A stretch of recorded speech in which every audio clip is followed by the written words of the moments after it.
kembali lagi di podcast Al-Fatih. Perkenalkan, nama aku Subaida. Jadi podcast kali ini yaitu menceritakan tentang cerita perjuangan Masito si anak Paskib. Jadi bintang tamu kita kali ini adalah Paskibra. Mari kita panggil kakak Siti Masito.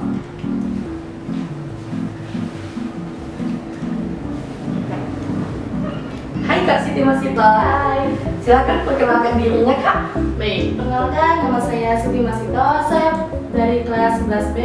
Saya berasal dari Riau sini. Oke, gimana sih Kak? Asik nggak tentang Paskibra itu? Tentunya asik banget karena kita di situ bisa menemukan pengalaman baru dan teman-teman baru.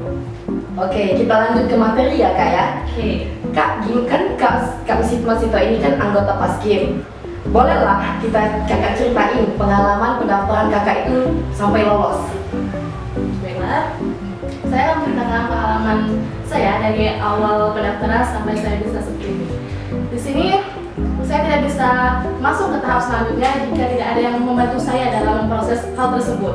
Di sini saya dibantu oleh Bapak Jonu Rento Saputra yang telah membantu saya dari pendaftaran sampai memenuhi persyaratan tersebut. Yang pertama kali untuk mendaftar itu yaitu memenuhi formulir tersebut.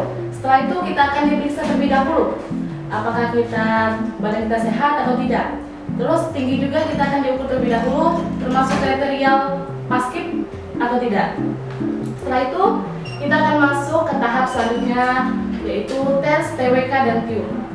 TWK dan TIU itu adalah suatu tes tentang pengetahuan kita. Selain kita dites dalam fisik juga, kita akan dites terlebih dahulu pengetahuan tentang Paskibraka. Apakah kita tahu atau tidak?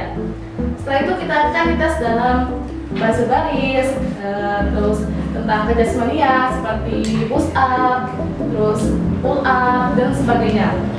Dan yang terakhir itu adalah tes wawancara.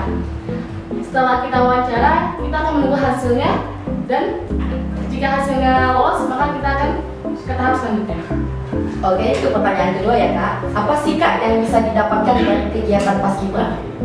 Yang saya dapatkan selama saya mengikuti kegiatan tersebut, saya bisa melatih jiwa kepemimpinan saya untuk bisa lebih baik lagi ke depannya, dan saya juga bisa mendapatkan kedisiplinan dalam diri saya, dan saya juga bisa mendapatkan pengalaman baru dan teman-teman baru, karena bukan 1-2 saja yang mengikuti kegiatan tersebut, melainkan puluhan sekolah juga mengikuti dalam rangkaian tersebut. Selama Paskibra ada nggak Kak cerita pengalaman yang manis ataupun pahitnya?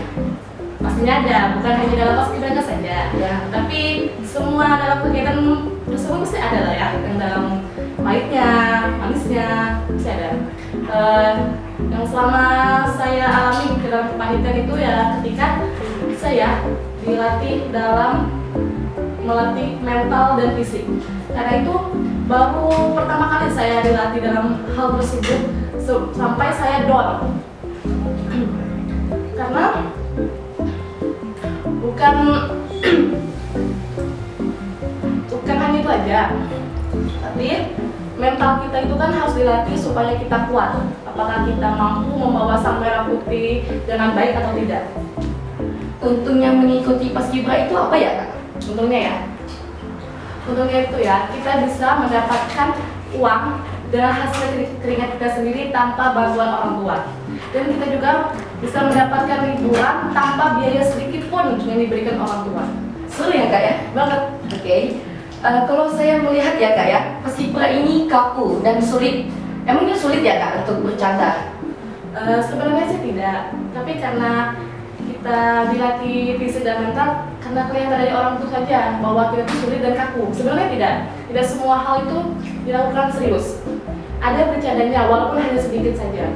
Karena kalau kita dalam melakukan sesuatu dengan serius dan kaku setiap harinya, itu bisa membuat mental kita down dan gugup. Makanya kita harus melakukannya dengan bercanda walaupun hanya sedikit. Oke, seru ya Kak ya? Ya. Selama ikut Paskibra, bagaimana sih dukungan sekolah yang Kakak rasakan? Yang saya rasakan, sekolah benar-benar sangat mendukung saya untuk melakukan kegiatan tersebut.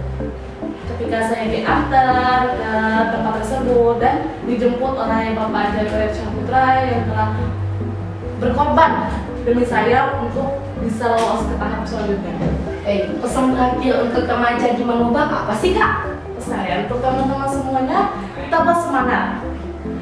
Janganlah menyerah untuk menggapai impian dan keinginan kalian ke depannya. Karena kegagalan bukanlah kunci keruntuhan, melainkan kegagalan adalah salah satu kunci dari kesuksesan. Wow, bagus ya motivasi dari kakak ya. Oke, materinya udah sampai sini aja ya kak ya. Terima kasih kak. Sama-sama. Sampai ketemu lagi di podcast selanjutnya. Wassalamualaikum warahmatullahi wabarakatuh.